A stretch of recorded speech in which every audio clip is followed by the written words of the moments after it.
शरणं गच्छामि धम्मं शरणं गच्छामि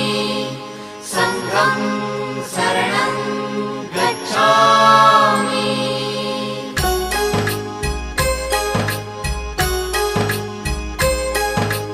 बुद्धं शरणं गच्छामि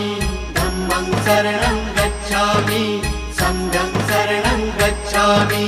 त्याग मूर्ति तू शांत चित्त तू योग रूप संसारी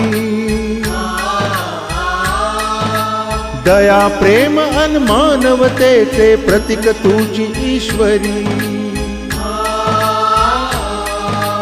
सिद्ध मूर्ती सिद्धार्थ गौतम सकलांचा स्वामी